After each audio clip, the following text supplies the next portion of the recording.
Pode Assistir Podcast. Cinebiografias são sempre carregadas de polêmicas, e se elas são ficcionais, então, nossa senhora, dá pra gente ficar um podcast inteiro falando sobre isso. E é mais ou menos o que a gente vai fazer hoje, né? Eu acho que já deu pra sacar aí, você já deve ter visto pela thumb e tal, por tudo mais. E a gente vai falar hoje sobre Blonde, uma cinebiografia sobre a Marilyn Monroe. Vou colocar em muitas aspas nessa afirmação, e já te explico daqui a pouquinho por que isso. Mas antes, deixa eu apresentar a nossa convidada, a Luli. Bem-vinda, Luli. Oi, eu sou a Luli. Muito prazer, muito obrigada pelo convite, Eric. E é um prazer estar aqui pra gente falar sobre Blonde.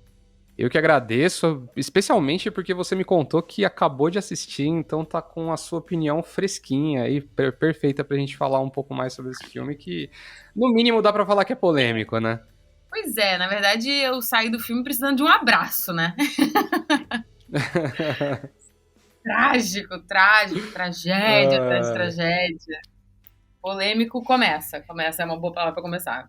Eu acho que, até pra gente começar o nosso papo, né, acho que dá pra gente falar um pouco sobre essa confusão nesse filme, né? O filme, ele é do Andrew Dominik, né, tanto o roteiro quanto a direção, e eu acho que tem uma questão aí de comunicação que é o seguinte, vamos lá. Ele não é exatamente uma cinebiografia, na verdade ele é uma adaptação de um livro com o mesmo nome, né, Blonde, escrito pela Joyce Carol Oates. Foi um livro publicado no começo dos anos 2000, super premiado e tal.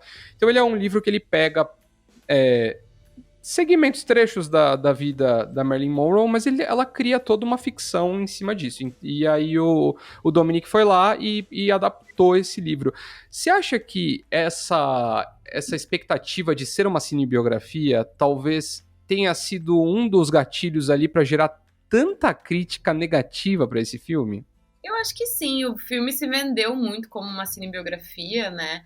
É um remake, inclusive, eu não sabia que tinha uma adaptação desse livro em formato de minissérie. Parece um pouco trash, posso estar sendo guiada pelo preconceito do pôster, mas, assim, pelo que eu vi do elenco, algumas ceninhas, algumas imagens, não parece ser nesse nível, assim, como esse filme é de agora. Eu acho que ele realmente precisava ter sido um pouco mais levado para o lado de criatividade, de liberdade, sobre uma história baseado, assim, bem de longe em fatos. Eu acho que, tipo, Mank também sofreu um pouco disso, e aí a crítica caiu em cima, né? Mas acho que ele já estava, assim, tentando anunciar que era uma versão mais autoral de coisas baseadas na realidade. Acho que o Blonde, ele tentou ir para esse lado, tipo, essa é a Marilyn Monroe, vamos ver a Marilyn Monroe, a vida dela, os bastidores dela. E aí, lógico que as pessoas se decepcionam um pouco, especialmente porque eu acho que ele tem uma liberdade artística, assim, bem... que não é muito normal em filme de cinebiografia. Uhum. Eu acho que até especialmente se a gente falar sobre... acho que tem uma questão aí que a gente vai falar um pouco, que é sobre o contexto que o filme sai, né? Mas a gente acabou de ter aí a cinebiografia do Elvis, né? Que foi uma cinebiografia que fez muito sucesso em bilheteria, as pessoas adoraram e tal. E é inevitável você entrar para assistir uma história sobre um personagem real esperando uma certa factualidade, né? E aí quando você entra e vê aquele filme, bom, primeiro o 4x3 ali, né? Que já é uma escolha meio ousada, né? Se bem que cada vez mais comum aí para isso.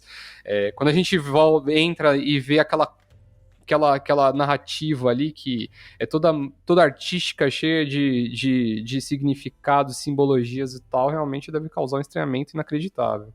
Sim, eu tava esperando isso do Elvis, inclusive, né? Porque o Baz Luhrmann, ele é muito criativo, ele coloca umas coisas assim super over. Se você for tentar entender a geografia das coisas em Moulin Rouge, por exemplo, você se perde. Então, eu achava que eu ia ver isso em Elvis. Eu fiquei bem impressionada, assim, que tava bem pezinho no chão. Uhum. Mas eu acho legal essa abordagem de você ter uma narrativa mais ou menos baseada na realidade, com a liberdade do artista ali, do diretor, sei lá. Eu acho que acaba deixando os momentos trágicos mais brutais, sabe? Tipo, todos esses aspectos, assim, da Marilyn ter que se envolver romanticamente, sexualmente com vários homens da indústria, pra mim, assim, foi bem, bem pesado, foi difícil de assistir e de ficar normal, sabe? Não ficar tão tenso assim na cena. Nossa, foi bem cruel e eu fiquei pensando o tempo inteiro que eu tinha visto que o pessoal do filme ficou surpreso que ele recebeu aquela classificação indicativa de 17 anos. Aí cada uma dessas cenas eu falava assim, como é que vocês estão surpresos com isso, gente? Tipo, tem literalmente uma cena de um pênis. É óbvio que ia ter classificação indicativa de 17 anos. Pesado o filme. Mesmo quando não tem coisa explícita, mas tá ali implícito um negócio que é muito brutal. E até entrando um pouco, já que você falou da questão dos abusos, né? Uma das principais críticas que o filme tem sofrido é até essa questão de transformar o sofrimento feminino em entretenimento. Eu acho que é um tema que, ao mesmo tempo que ele é mega válido, óbvio, mas é tão complexo falar isso porque eu acho que teve até aquela série da Prime Video, Them, que rolou a mesma coisa, só que sobre racismo, né? De que a série, ela só explorava o sofrimento negro, e aqui a gente tem essa mesma acusação ali pro filme, assim. Qual que é a sua opinião sobre isso, assim? Dá pra gente dizer que faltou um pouco de sensibilidade em trazer outras nuances que não só o sofrimento dela? Pois é, aí seria outro filme, né? Eu senti que o filme ele realmente se apoia muito nisso. E eu fico dividida mesmo, porque ao mesmo tempo que eu acho que toda obra de arte é válida, todo tipo de filme merece seu espaço e tal, às vezes eu fico pensando assim que eu gostaria de ter filmes que sejam mais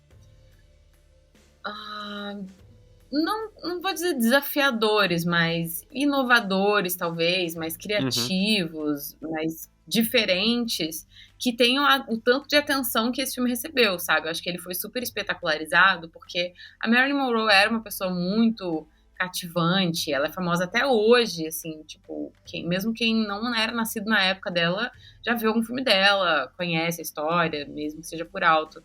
E aí a um Ana ícone de Armas pop, também, né? que é... Acima do cinema, né? E aí a Ana de Armas, que é a queridinha de Hollywood do momento, a transformação dela em Marilyn Monroe, isso tudo eu acho muito legal. Mas acho que tem outros filmes que também são muito maneiros, que não recebem tanta atenção.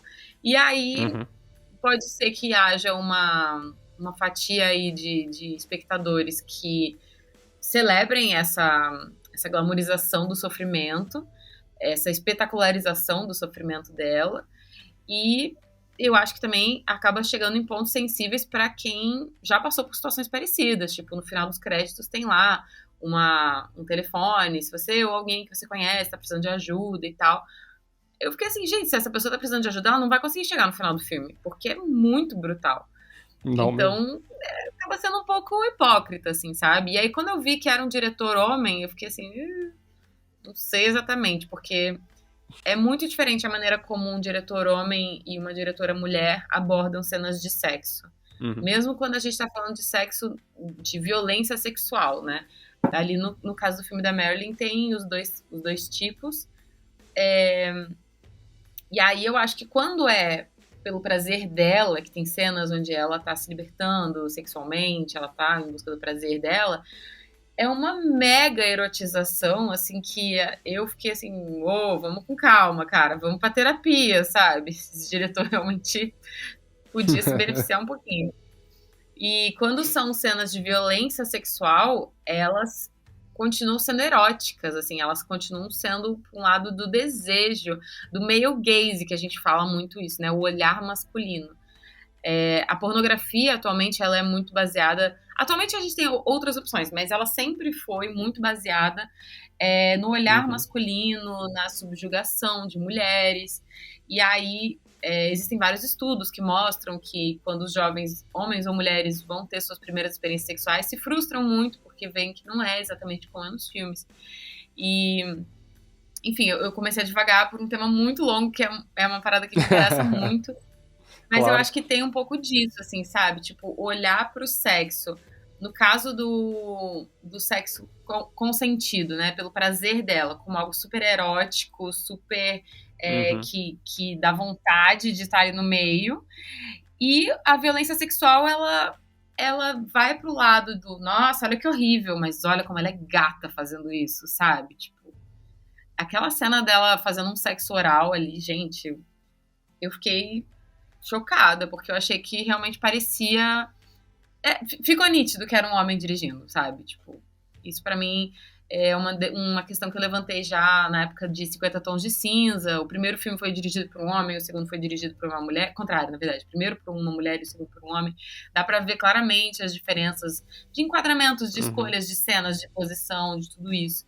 Então, como mulher, deixa a gente desconfortável de assistir outra mulher sendo tão objetificada, sabe?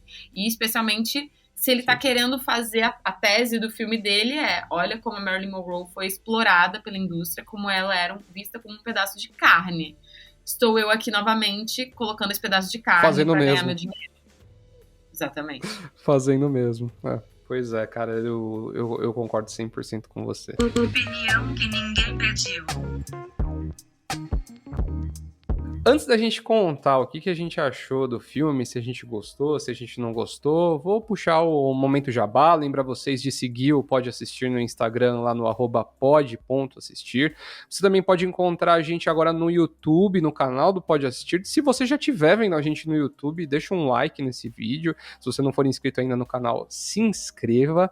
Você também pode encontrar o Pode Assistir em qualquer agregador de podcast, e no Spotify você também pode assistir a gente agora, né? Temos vídeo no Spotify. Avalia em 5 estrelinhas aí, ou sei lá quantas você quiser dar, fica à vontade, mas é legal a gente saber o que você está achando do nosso trampo. E você também pode usar, eu sempre deixo uma enquete, uma pergunta, alguma coisa relacionada ao tema, para a gente poder interagir um pouco.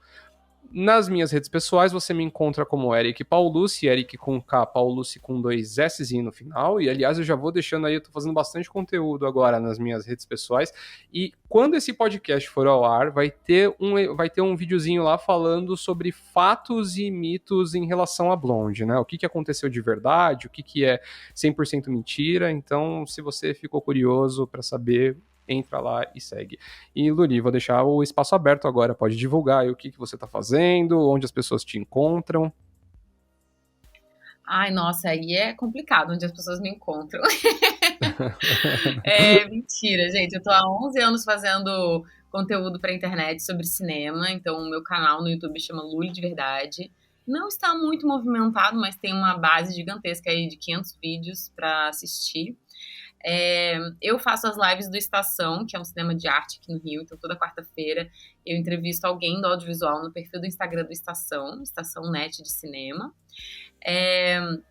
Além disso, durante a pandemia, eu transformei alguns dos vídeos que eu fiz em podcast, então você pode procurar na sua plataforma de podcast favorita, Laboratório de Cinema. É um podcast em formato de aula, assim, como se fosse um curso de cinema, então dá uma olhadinha lá nas temporadas, nos temas, você vai encontrar algum que te interesse. No final de cada temporada tem um episódio inédito, que é uma entrevista com alguma profissional da área, que é aquela temporada. E, a princípio, o podcast não tem episódios novos, é um curso fechado, tá lá, bonitinho, pra todo mundo aproveitar. E eu estou no Instagram, obviamente, então Luliluck, e aí lá eu posto um pouquinho de cada coisa, assim, falo de cinema, mostro um pouco do meu dia a dia, trago debates e assuntos pertinentes, e é isso, estou em toda parte, Luliluck. Voltando a Blonde, eu queria saber aí, você gostou do filme? Né, acho que todo mundo ficou meio balançado depois de assistir, né? É um filme muito pesado, mas assim, no final, você gostou? Olha, eu fiquei realmente com sentimentos muito misturados. Como eu te falei, eu precisava de um abraço depois do filme. Mas eu acho que o que me interessou, assim, se eu pudesse falar, olha, uma coisa muito boa sobre esse filme são essas experimentações estéticas que ele traz, assim, sabe? Tem uma cena que ela entra e aí você vê a cara da pessoa que abre a porta pra ela borrada, assim, ela fala, quem é você? E aí quando ela chega mais perto e a pessoa responde, você vê quem é, sabe? Então isso eu achei muito criativo, eu achei que toma liberdade na forma para ajudar a contar a mensagem. Então tem vários momentos assim que ele faz essas brincadeiras assim de botar uma lente esquisita para dar essa sensação de estranheza. Eu vi também que eles queriam ter colocado alguns trechos filmados em 16mm, mas por causa das restrições da Netflix, que a Netflix tem uma lista assim de coisas que você tem que fazer para o seu filme ser um original. E aí você tem que filmar em 4K e 16mm, né? Obviamente, como é analógico, não tá dentro dos parâmetros ali, porque tem que ser digital. Então, eu acho que teria sido muito bem-vindo, sabe? Ter umas imagenzinhas em 16, porque dá pra ver a diferença, assim, da imagem. Então, toda essa parte de experimentação artística, da forma, isso eu achei muito legal. O roteiro, realmente, eu senti um incômodo muito grande com essa espetacularização da violência, e eu entendo que a história do filme olha como essa mulher é atormentada, mas ao mesmo tempo tem coisas que não precisam ser explícitas para você entender o que ela tá sofrendo, sabe? E óbvio que a interpretação da Ana de Armas eu achei incrível, ela é muito boa, eu já sou fã dela faz alguns filmes, e fiquei chocada que ela teve que ser dublada depois do teste de audiência, que falaram que o sotaque dela tava muito cubano ainda. Aí eu tô tipo assim, gente, não é pra ser ela, sabe? Não é pra ser Marilyn Monroe, é a Ana de Armas interpretando a Marilyn Monroe, sabe? Enfim, Hollywood, né? Que raiva. Ainda passando raiva em Hollywood. Ai, cara, essa história do sotaque, assim, quando eu tava lendo e pesquisando e tal, quando eu vi, eu falei, nossa, cara, que imbecilidade, assim, tipo... Pô, eu não sei se você viu, mas eu assisti recentemente aquele Boris lá, o Morte, Morte, Morte, e uma das protagonistas é a Maria Bakalova, que fez o Borat 2, foi até indicada ao Oscar como atriz coadjuvante e tal, e ela eu não sei de que país que ela é do leste europeu, mas ela é do leste europeu e, obviamente, ela tem um inglês com aquele sotaque do Borat, ela tem um pouco daquele sotaque também. E no filme, ela tá falando em inglês, mas isso não faz parte da história dela e nem nada. Mas o próprio roteiro dá uma zoada nisso, tipo, meio que... Né, tem um contexto lá, tem uns personagens meio esquisitos, meio preconceituosos no filme e tal. Mas o filme dá uma zoada nisso, mas, tipo assim, eles só agregam isso no filme e tá tudo bem, né? E, sei, nossa, cara, tipo, 2022 a gente falando sobre sotaque de ator internacional, assim, né? Acho que já tá bom já, né? Assim, eu entendo a crítica reclamar disso, porque, por exemplo, se fosse história de uma pessoa brasileira, uma pessoa famosa brasileira, e essa pessoa tivesse um leve sotaque estrangeiro, a gente ia achar estranho. Mas, como os americanos têm essa mania de fazer teste de audiência, eles acataram ao que a audiência falou no teste, sabe? Então... Sim. Eu entendo o lado deles, mas ao mesmo tempo eu penso assim, pô, então se é tão importante que ela não tenha sotaque americano, que ela tenha sotaque americano, então não chama uma atriz cubana, sabe? Ou você quer alguém que seja exatamente igual a ela, ou você quer alguém que, sei lá, tenha outros aspectos iguais ao dela, tipo o sotaque, ou o cabelo. Porque, tipo, até a própria Ana de Armas, ela não usou o cabelo dela, tem vários vídeos dela botando as próteses faciais e próteses de dente e tal, pra ficar parecida. Sei lá. Luli, eu preciso dizer que, assim, eu odeio fazer episódios sobre filmes que eu não curto, e esse é um deles, assim, nossa, cara, eu vou falar assim, ó, eu não odiei o filme, tá? Eu já gravei episódios aqui sobre filmes e séries aí que eu me segurei bastante aqui, assim, eu não acho ele odiável, assim, eu acho que, eu concordo com você, assim, sentimentos mistos em muitas partes, né, essa parte visual do filme é muito legal, assim, né, como a estética do filme faz parte da narrativa também, isso é muito interessante de ver, porque, especialmente, sei lá, né, a gente tá tão acostumado, especialmente em grandes produções de streamings e tal, a gente vê conteúdos mega pasteurizados aí, que a galera até brinca que é gerado por algoritmo, então é muito interessante você ver essas coisas, mas o que me incomoda, eu acho que é essa insensibilidade do roteiro, e eu acho que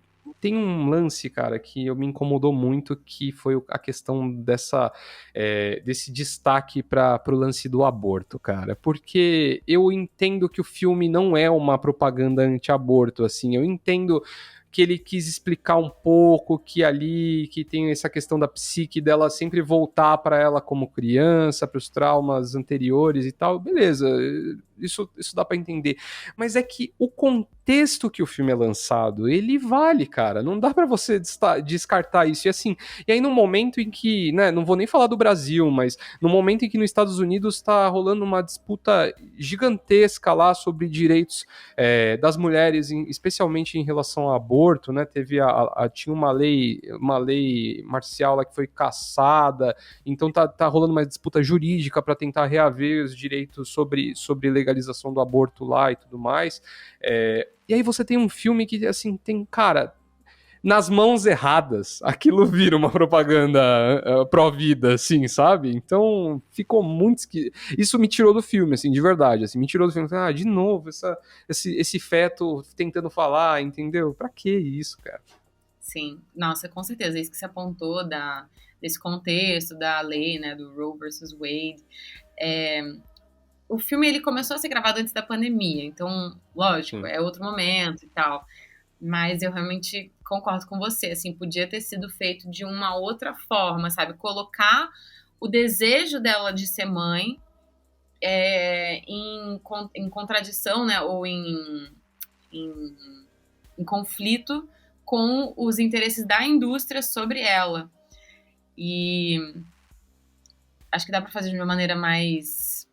Não vou dizer criativa, eu já falei bastante essa palavra, falei inclusive que o diretor foi bem criativo em algumas coisas, mas acho que dá pra fazer de um jeito que não leve pra esse lado, porque se você for analisar as cenas em que ela tá perdendo os nenéns e conversando com esses fetos, eles mostram justamente o problema de você não ter uma escolha. E aí para mim, o centro do debate sobre legalização ou descriminalização do aborto, sabe? As pessoas, elas têm que ter o poder de decisão, se elas querem ou se elas não querem. Quando elas não podem decidir por si mesmas, aí mora o problema. Então, nesse caso, ela queria ter, só que obrigaram ela a não ter. E aí, o que acontece hoje em dia é o oposto. As mulheres que não querem ter são obrigadas a terem, porque o aborto se tornou crime novamente nos Estados Unidos e aqui no Brasil é crime, exceto em casos de estupro, e mesmo assim a gente ainda tem que batalhar muito por esse direito que já foi garantido, né? Então, concordo, esse momento que a gente vive e essa relação assim que ela desenvolve com essa criança na barriga e a maneira como isso é colocado, dá facilmente para ver um corte que vai parar no status do WhatsApp com as tias encaminhando. Olha só que absurdo é isso que acontece quando você faz um aborto. Você mata um neném que tinha personalidade. Cara, é complicado. E aí a minha sensação final, complementando até o que você disse, assim, obviamente eu fiquei muito chocado com o filme, é um filme pesado, mas eu terminei o filme, assim, chateado pela Ana de Armas, assim, porque, assim... Ela manda muito bem, né? Muito boa. Ela é muito boa no que ela faz. Ela é super carismática, uma atriz mega carismática e ela é boa. Ela entra no personagem. Dá pra ver que ela se dedicou ao extremo, assim, em tentar copiar os trejeitos, né? A forma de falar e tal. Então, você percebe que existe um trampo de atuação muito, muito esplendoroso ali, mas que, infelizmente, talvez acabe até ficando meio que em segundo plano, assim, para a maioria das pessoas, por conta de todo esse contexto do filme, né? A mensagem, as críticas e tal. E você acha que isso pode atrapalhar sei lá, uma eventual indicação ao Oscar, alguma coisa assim? Olha, não sei, porque já houve casos só das pessoas que são atores ou atrizes serem indicados e o filme não. Isso acontece muito, sabe? Porque nos Estados Unidos eles têm, a academia tem essa noção de que tem filmes de ator, sabe? Talvez encarem esse filme como um filme de ator. Acho difícil ele ser indicado em outras categorias. Talvez roteiro adaptado, mas sei lá, depende muito de com quem vai estar concorrendo, porque tem ano que não tem ninguém mesmo, aí entra um filme que você fala assim, por que esse negócio tá aqui? Mas eu acho que ela ainda tem chances de ser indicada, não sei se ganha, mas vamos ver. realmente ela fez uma performance muito linda e ela tem esse carisma, né? Que você compra. O que ela estiver interpretando, você compra. Uhum.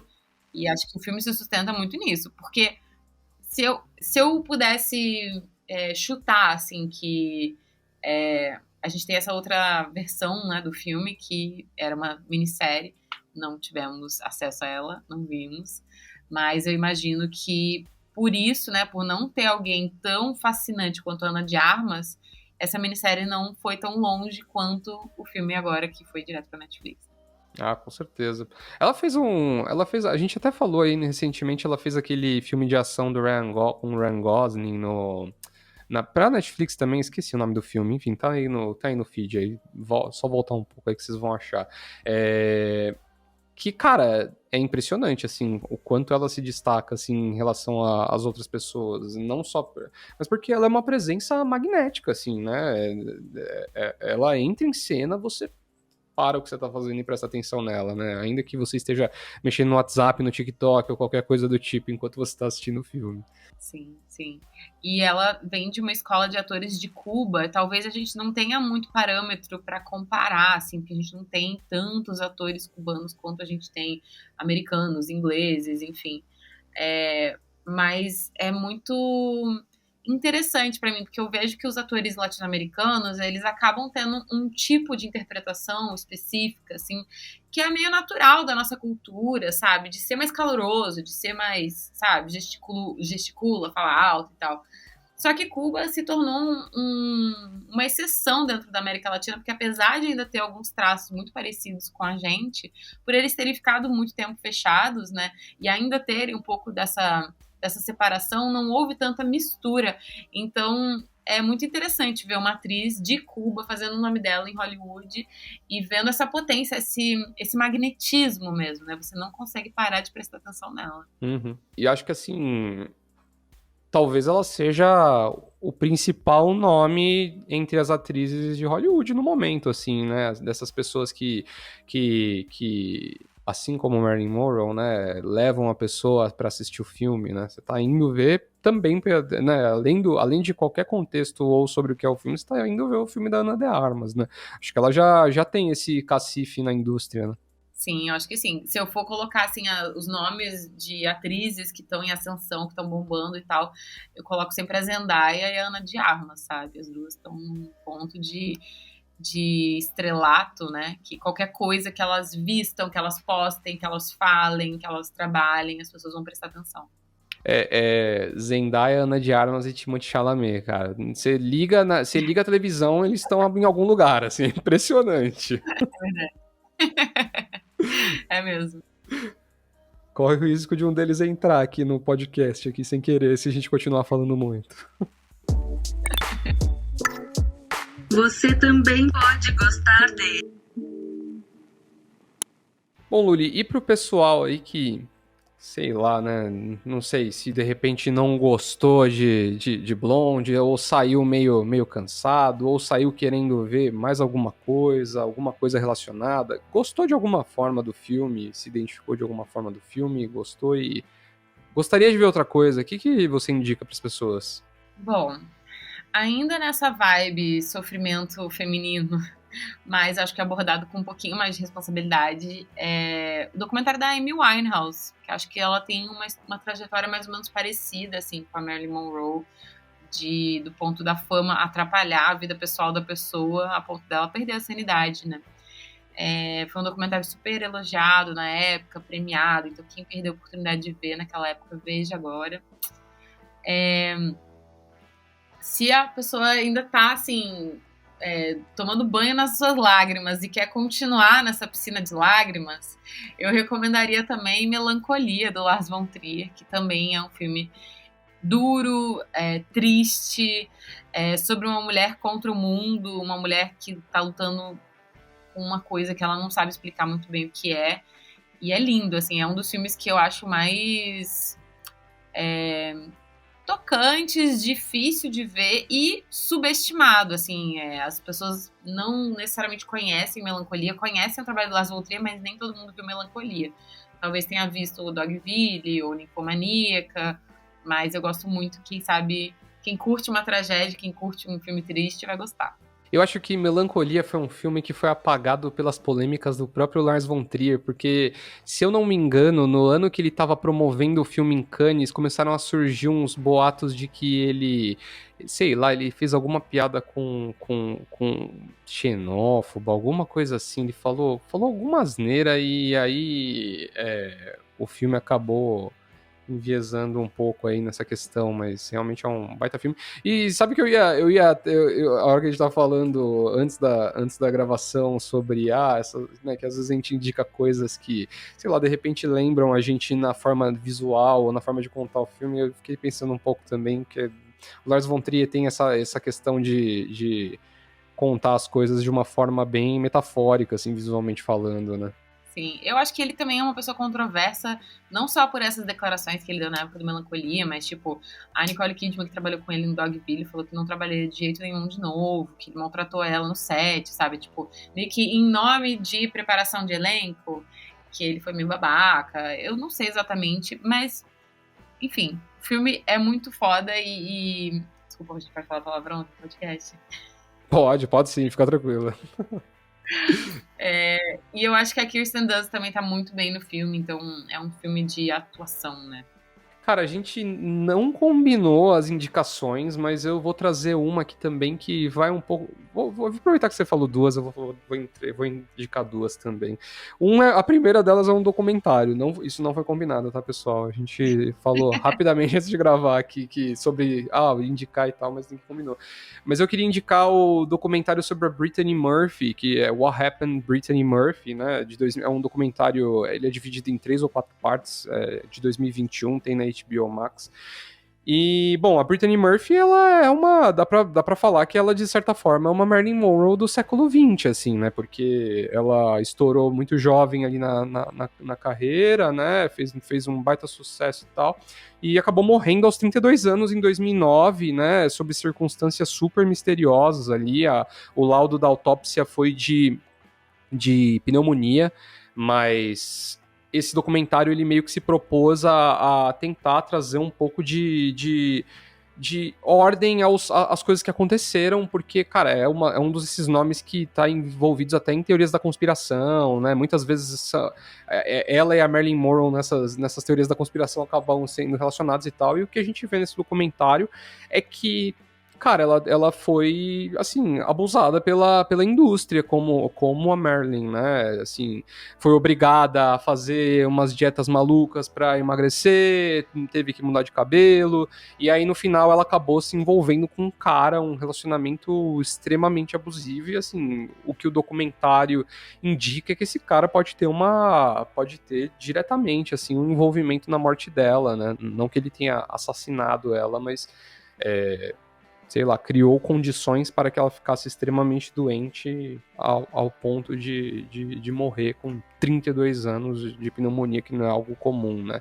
Então, cara, é um documentário bem, bem interessante, assim, porque ele expõe um pouco essa questão também da indústria, assim, dessa cobrança excessiva, né? E justamente, né, tem que ser boa, tem que ser sex symbol, tem que fazer o que as pessoas querem, então é bem impactante também e é bem triste no final. Eu amo a Brittany Murphy, eu não vi o documentário ainda, então já coloquei na minha lista. Cara, é bem legal, é bem legal.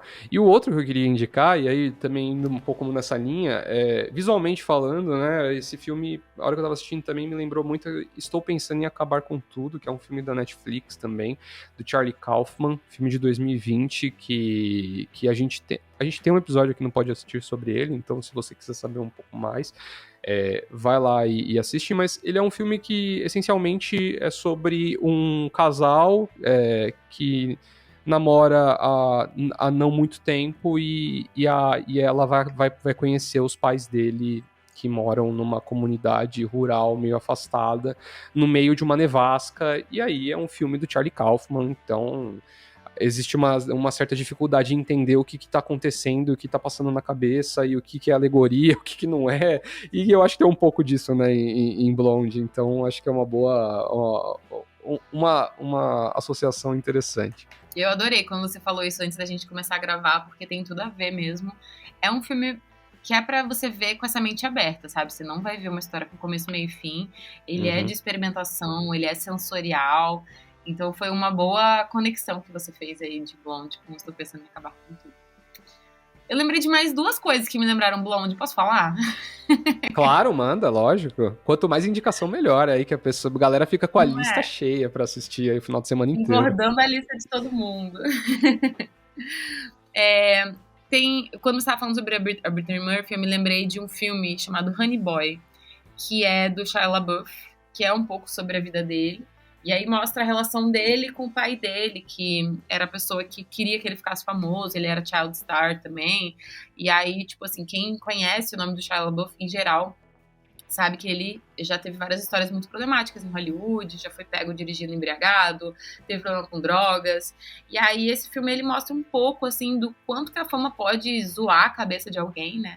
No filme ele interpreta o próprio pai, então eu achei bem legal e é muito bonito, assim, muito delicado. Eu acho que pode ser um exercício interessante comparar a maneira como homens e mulheres sofrem a pressão da indústria, sabe? Em geral, os homens quebram pra fora e as mulheres quebram pra dentro, sabe? Os homens quebram pra fora significa bebem, usam drogas, agridem, se tornam violentos, se tornam incapazes de amar. E as mulheres, como elas quebram pra dentro, elas ficam em relacionamentos abusivos, elas também abusam de substâncias, elas se destroem, se diminuem pra caberem em relacionamentos que não pertencem a elas, e elas perdem a capacidade de se amar. Os homens perdem a capacidade de amar os outros, as mulheres perdem a capacidade de se amar. E acho que é um exercício interessante. E outra coisa que me lembrou também, já que a gente estava falando sobre a liberdade de contar uma história real e tal, me lembrou um pouco The Crown, porque é você olhar assim pra vida de alguém famoso e falar, o que acontece ali nos bastidores, sabe? E aí quem assistiu as primeiras temporadas de The Crown, eu acho que uma das personagens mais interessantes é a Margaret, que é a irmã da Rainha Elizabeth. Ela tem um lugar muito injusto ou ingrato, assim, na história, né, de ser a irmã mais nova, que não vai ser rainha, que a irmã dela nem era pra ser rainha, né, e do nada virou, e ela querendo esse holofote enquanto a irmã não queria, sabe? Só que a ordem natural das coisas faz com que cada uma fique no seu lugar mesmo, e aí a vida da Margaret, ela é modificada gravemente pelo fato dela ser da família real. Ela não pode casar com quem ela ama, ela tem que viver uma série de problemas pessoais ali, óbvio, problemas pessoais de quem é da monarquia. Ninguém ali está passando fome. Mas é o tipo de liberdade artística assim, que eu acho interessante. E daí na 4ª temporada tem a princesa Diana também, que acho que se assemelha um pouco à história da Marilyn Monroe. Então quem curte aí ver The Crown, acho que tem a ver. Muito. Mais uma envolta em teorias da conspiração, né, cara? Muito, muito engraçado, assim, como só mudam as figuras e os contextos históricos, mas a narrativa é meio que a mesma, né? Bizarro. Muito bom, Aliás, muito bom. Spencer, né, que foi a biografia da Diana com a Kristen Stewart, também tem um pouco disso, né, dessa liberdade. Né? Imagina 3 dias que não aconteceram de fato, né, que são os 3 dias ali perto do Natal. Também fica aí outra recomendação. Eu sou uma máquina de recomendação, desculpa. Assim que é bom, porque aí o pessoal fica com a lista cheia. Sim, e também dá pra superar um pouco essa tragédia do Blonde, que, né, foi triste. É. Bom, pessoal, é isso. Espero que vocês tenham gostado do episódio. Luli, muito obrigado por ter participado, assistido o filme para gravar o podcast aqui com a gente e volte mais vezes aí. Espero não, vou fazer um compromisso aí de convidar para uma próxima vez a gente falar de um filme mais agradável, com temas mais tranquilos, ou alguma coisa que a gente possa dar mais risadas, né, durante o podcast. É isso. Muito obrigada pelo convite. Eu ia ver o filme de qualquer maneira por causa do Oscar, que provavelmente vai estar no Oscar e tal. Então, foi uma boa oportunidade de poder ver o filme e conversar com alguém. Espero também que o nosso papo tenha acendido algumas lâmpadas aí na cabeça de quem tá ouvindo. Porque acho que ver filmes é sobre fazer essas conexões, sabe? É sobre pensar sobre o que a gente achou. Tipo, não importa que eu e você não curtimos tanto o filme. Se a pessoa viu o filme e gostou, ela tem os motivos dela e ela pode, a partir desse papo, estruturar o que ela achou mesmo, como uma crítica cinematográfica, como se ela fosse escrever uma crítica para um jornal, enfim.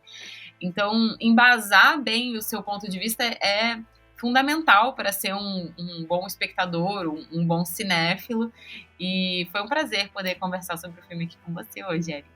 Legal, é isso aí, pessoal. Um abraço e nada de ficar correndo pro YouTube pra pesquisar final explicado, hein? Tenta pensar aí e chegar às suas próprias conclusões. Até mais.